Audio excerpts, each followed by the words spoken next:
bulan dengan mengamalkan namanya dalam Al-Quran.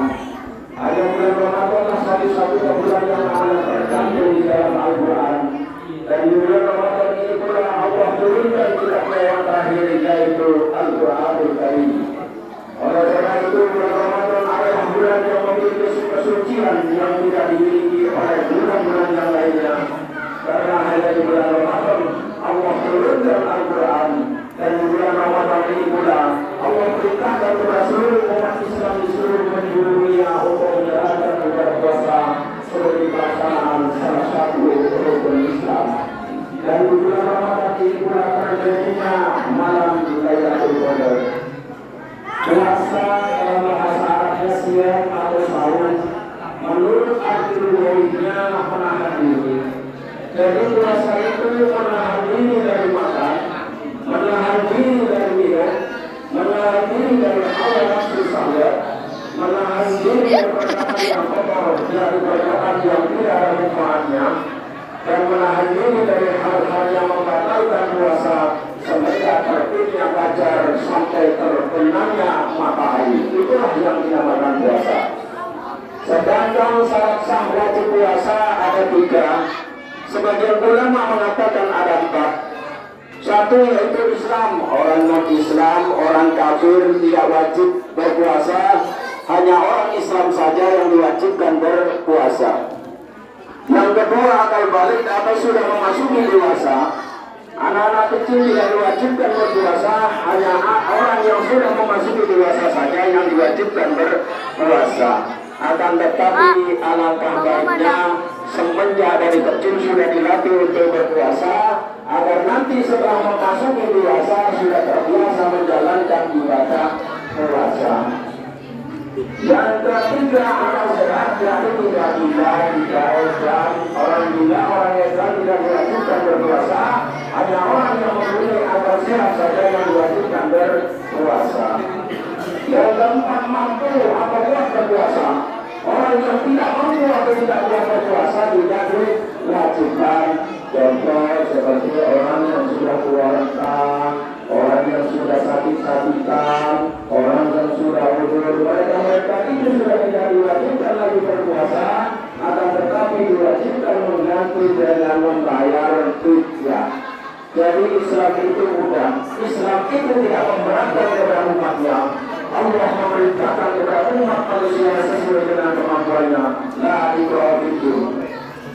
Dan di dalam bulan suci Ramadan ini Allah bukan hanya mewajibkan berpuasa kepada umat Islam saja, akan tetapi Allah juga mewajibkan kepada umat termasuk umatnya Nabi Muhammad SAW, sebagaimana firman Allah dalam Al-Quranul Karim. A'udzu billahi minasy syaithanir rajim. Ya ayyuhalladzina amanu kutiba 'alaikumus siyam kama kutiba 'alal ladzina min qablikum la'allakum tattaqun.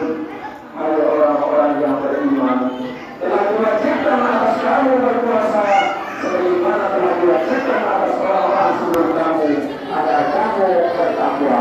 Jadi inti tujuan berpuasa ini adalah semata-mata agar kita bertakwa kepada Allah Subhanahu wa Ta'ala. Dan di dalam bulan suci Ramadan ini Allah membukakan pintu maghfirahnya, pintu ampunannya, pintu taubatnya kepada orang-orang yang berpuasa di dalam bulan suci Ramadan. Sebagaimana sabda Rasulullah SAW dalam sebuah hadisnya, "Man shoma yawman Ramadan ghufira lahu ma taqaddama min dhanbihi wa ma ta'akhkhar." Barang siapa yang berpuasa satu hari di dalam bulan suci Ramadan, niscaya Allah akan mengampuni dosa-dosa yang lalu dan dosa yang akan datang. Saking besarnya pengampunan Allah kepada orang yang berpuasa di dalam bulan suci Ramadan, puasa satu hari saja diganjar dikasih pahala mengampuni dosa yang lalu dan dosa yang akan datang. Begitu waktu sudah begitu, karena begitu beratnya puasa dalam Ramadan ini. Oleh karena itu, alangkah sayang sungguh sayang kalau kita melaksanakan ibadah puasa. Dan di dalam bulan suci Ramadan ini, Allah juga memulaikan pintu rahmatnya, itu barokahnya yang sangat luar biasa, barokah yang didapatkan dari menjalankan ibadah puasa di dalam bulan suci Ramadan. Saking besarnya barokah yang didapatkan, hingga surga merindukan kepada orang-orang yang puasa di dalam bulan suci Ramadan. Jadi bukan kita yang merindukan, akan tetapi surga yang merindukan kepada orang yang berpuasa di dalam bulan suci Ramadan. Sebagaimana sabda Rasulullah SAW dalam sebuah hadisnya, al-jannatu musbaqatun ila arba'atin nafar. Surga itu merindukan kepada 4 orang golongan. Jadi ada 4 orang golongan yang akan dirindukan oleh surganya Allah Subhanahu wa taala. Siapa saja 4 itu? 1, talil Quran, orang yang suka membaca Al-Quran, orang yang suka membaca Al-Quran, orang yang senang membaca Al-Quran. Itulah salah satu yang akan dirindukan oleh surganya Allah Subhanahu wa taala. Oleh karena itu, di kesempatan yang baik ini, di bulan suci Ramadan ini, marilah kita membaca Al-Quran, karena membaca Al-Quran merupakan salah satu ibadah yang utama. Sebagaimana sabda Rasulullah SAW dalam sebuah hadisnya, "Al-Qur'anu ibadatul ummati tilawatul Quran." Di antara ibadah yang utama umat yaitu membaca Al-Quran. Dan nanti pada hari kiamat Al-Quran akan datang memberi syafaat atau memberi pertolongan kepada orang-orang yang tunduk kepada orang yang suka membaca Al-Quran. Yang kedua, hafiz lisan, orang yang dapat menjaga lisannya dari perkataan yang kotor. Ini salah satu yang akan dirindukan oleh surganya Allah Subhanahu wa taala, yaitu menjaga lisannya dari perkataan yang kotor. Apa sih perkataan kotor itu? Maksudnya menurut saya Islam, salah satunya yaitu orang-orang yang suka menjelek-jelekan orang lain, orang yang suka membicarakan keburukan orang lain, orang yang suka merasani orang lain. Orang-orang ini yang tidak akan dirindukan oleh surganya Allah Subhanahu wa taala.